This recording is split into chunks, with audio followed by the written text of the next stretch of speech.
Hello, everyone. My name is Jason Wallace. I am a systems engineer with Milestone, kind of cover the South Texas region. And I wanted to make a quick tutorial video on how to export video, not just from the smart client, but how to do an export if you have a very, very large export. We're talking days and days worth of footage. You need to get that off your system. How would you copy the files directly from the storage location and then load them into a smart client player to be able to play them? So this is applicable if you have a situation where you need to, again, export, several days of footage, possibly over several cameras. We're talking a very significant amount of volume of data that has to be transferred over. You don't really want to do that through the smart client and potentially, send all that video over your network and wait for that export to complete. Is there a way you could potentially just copy those files again directly from the storage location? So the answer is yes, there is. It's not super graceful. Our normal method of exporting video, which I'll show you here first, because we need to do that to get the player software that we're going to use later on. The normal method is very easy. So if we take this clip here of this person walking up, and we want to export the video from that. All right, so let's go into playback mode. I'm going to skip to the end, and we haven't written the files yet here officially to the drive, but they should come in here in just a moment. I'm going to go ahead and zoom in. And we should see here, there they are, there she goes. There is my my clip of the person that we just talked about walking into the building. All right, so we want to grab this clip here, and I'm going to export this segment.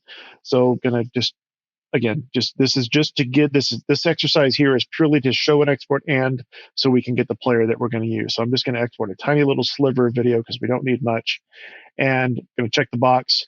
And normally I'd go through this procedure where I show you how to do what we call storyboarding, where you just export. You can do this procedure here where you select a clip and you say add to export list, and then you move the timeline, find your bad guy on another camera, select that clip with the little handlebars here, add to export list, and you can build up a storyboard of multiple unique clips of your bad guy, going through the facility, your target going through the facility. In this case, we're not going to bother with that. We're just going to export straight away, just that one little clip, again, so we can get the player. So we'll just leave the default options here. We don't want to prevent re-exporting or anything, but we do want to make sure that it should always be defaulted on, but we do want to make sure we have the player included with this. And I'm going to name it something else. I'm going to name this video export project. This is just for human eyes. It really doesn't matter what you name it. And I'm going to tell that go, and it's going to start the export to my desktop. And that's going to run in the background. And here's my export coming in over here, and it is done. All right, so we have our export done. We have got that finished out here. So now we don't need this smart client software anymore. We've got what we needed from here. All right, so here is our video export project. So this, if I launched it, we'd see the player pop up, and it would be pre-populated with that little sliver video that I just exported. All right, so in this case, we're going to take away the file that tells it, hey, you've got that sliver of video. So that's what this thing is here. So just to run through it, you open your export folder. This is what you normally give to the police on a thumb drive or hard drive, and all they'd have to do is double-click the player, and everything would load. We're going to basically break that on purpose. So we're going to take away this project, zap, that's deleted, and then I'm going to drill down into here into my media data folder, and there's my camera clip there. It's only 377 kilobytes, so it's not very insignificant amount of video that I just exported, and that's gone too. So now what we're down to is sort of a bare bones player that has all the files and bits and pieces that it needs, but doesn't have any video loaded into it. So that's the next thing we need to do, is start gathering our video that we want to load into it. First thing I'm going to do is I'm going to make a new project. I don't think if you really have to do it in this sequence, but this seems to be kind of a way that's worked for me so far. So I'm going to go ahead and launch that player. And this time, we're not going to see the video populated because I just deleted it. And it popped up on my other screen. Let me drag it over. All right, so we don't have anything here. It's just an empty, kind of a blank slate. We got some tools up here where we can make a new project. So what I'm going to do is I'm going to say save as, and it gives you a little scary warning over here. Just go ahead and say yes. And I'm going to scroll down to my video export project, drill one level down to where we'd saved this before, and I'm going to call this my export project. And again, it doesn't matter what you name it. This is just, for your own records. All right, so I'm going to click save. Now we've made a project called export project. So that's ready to go. I'm going to go ahead and click save again, just for good karma, and shut down the player. So now we need to start gathering up the video files that we're going to use to load into this. Now, if I drill into here, data, see, there was my project that I just made, video export project. Drill down one more. There's media data. We don't have anything in here. So where we're going to start populating our information in is we're going to just go ahead and shove it in this area here. I don't think it really matters where you save your video files because you can just reference those files, but it's nice to keep it all compact in one place so you're not having to gather up stuff later on. All right, so this is going to be the place where we're going to save our video to. We're going to make a new folder, but we need a unique, very unique special name for that folder, which I'll show you how to get. So I'm running my demo system, what we call our system in a box, that I use to kind of travel around and do demos with, off a virtual machine. It's VMware workstation. So if I bring up my VMware workstation view here, this is a virtual machine that's got our full Milestone installation. It's kind of an all-in-one installation here in a little VMware box. So I've got my storage drive where I'm storing my video. So that is over here, video storage. First thing you want to be sure to do is to shut off Recording Server itself, the service. So let's stop that. We're going to wait for that to turn red. This is very important because we don't want to be playing around with those files, copying things, potentially accidentally lock a file, and then confuse Milestone when it's trying to write video and it can't because the file is occupied or something. So if you're going to be poking around in here, it's always a really, really good idea to shut off that recording service first. So our recording server has stopped. And now I can safely drill down and start going into here to find my video files that I'm going to pull out. So we're going to go into live video storage. Now, normally this will be called media database. Probably 9 out of 10 times on your system, you're going to go into here and it's going to say media database. I have mine named differently, but that's usually what you're going to be looking for. And you can see where you're storing the video files by going into the management client and clicking on the recording server and then seeing the path where it's storing the video. And also on your system, very likely you may be accessing these files via a network drive or something like that, some other place where you're storing the video at. This is a small system that I'm doing this demonstration from. It's got direct attached storage on it, but you may be getting your video files from somewhere else. But the point being, you're navigating to the location where Recording Server is storing its video, and that's what we're actually drilling down to. So when you get to this part here where you're actually seeing all the folders in the location where your video is being stored, this may take a while to load. So I've got a small system here. It loaded real fast, but if you've got a larger system with 80 cameras and a month's worth of storage, it might take 5 minutes for this window to populate because it's going to be loading tens of thousands of folders in here. It'll make a new folder for every hour the camera's running for every camera that you have, and then the video for that hour is stored inside the appropriate folder on here. So again, you may have to wait this out. If you're like, okay, there's nothing here, give it, if it's a big system, give it at least 5 or 10 minutes. It may take a while to populate. And also to that end, once you're here and you've waited it out for it to populate, be careful you don't close this or you're going to incur that 5 or 10 minute penalty again while it reloads. So for example, if you want to drill into this folder and, hey, see what's in this folder, you can hold down Control and then double click the folder. There it goes, and you can pop it up in a new window, and that way you don't have to close your old one and then have to have Windows redraw that or re-index it. Okay, so here's how you find your cameras. So in your system, if you're using this video because you need to export a whole lot of footage, there's going to be a lot of these folders here. So in my system, I don't have that much storage. For this books camera A library, we've only got 4 hours here represented plus the last hour that was being written while the system was on. So we've got 4 and change hours here represented. You're probably going to have a whole lot more. So you're going to want to capture all these folders on here. But where do you put them at? That's the first thing we got to do is make our destination folder. Okay, so if you're dealing with multiple recording servers, you'll do this process once for each recording server that you're accessing that storage location from. But we need to make a folder that references the recording server from which this video is coming from. The way you do that, so here's the storage location that this recording server is using. If I click up here in the title bar, you'll see that this shifts. So this is the actual name of this directory where it's storing the video. But when you're in here, it has a little hidden file in here that makes it give you a nice pretty name so it's easy for humans to understand. But the computer is actually referencing this. So what we want to do is capture this GUID, is basically the unique ID of the recording server. And we're going to go over here and we're going to make a new folder where we're going to put our video. You'll notice I'm not putting it in the media data folder. You could if you want to, but if you ever do another export, it might overwrite that because that's the default location where it puts exports. So to be on the safe side, I'm going to make a new folder outside of that directory. And we're going to name it the thing I just copied. So this is the folder that the video that we pull off of this recording server is going to get stored into. Now, if you have multiple recording servers you're trying to archive the video from, you'll do that same procedure on your next recording server. When you repeat this process, this will be a different number. You'll make a new folder and name it whatever that new number is for the new recording server, and you'll put the video from that recording server into the new folder. But in this case, we're just working from the one, so we're going to open that up, and here's where we're going to start copying our video into. So the first thing we want to do is go down here to the very bottom, and if you have stopped your recording server like you were supposed to, you'll see 3 files down here, these XML files. If you haven't stopped your video recording server, you'll only see 2. You need to grab all 3. So remember, stop your recording server so you can see all 3 of these files. So hold down Shift, grab these, we'll do the copy thing, and we'll go over here, we'll paste it into our folder. All right, so that's the starting point. We've got our folder for our recording server, and we have those 3 XML files that we need to kind of start this process off. From this point, it's a matter of gathering up the cameras. So I'm going to scroll back up, and I'll say let's get loading dock. So I'm going to copy the various folders for loading dock. I don't need to get the Edge one unless you have Edge recordings from the in-camera recordings that you want to get. So just the primary folders with the date and time. Go ahead and snag those. And again, maybe you don't want everything, right? So this is where you can reference these times. So the time is the last hour that that folder stopped at.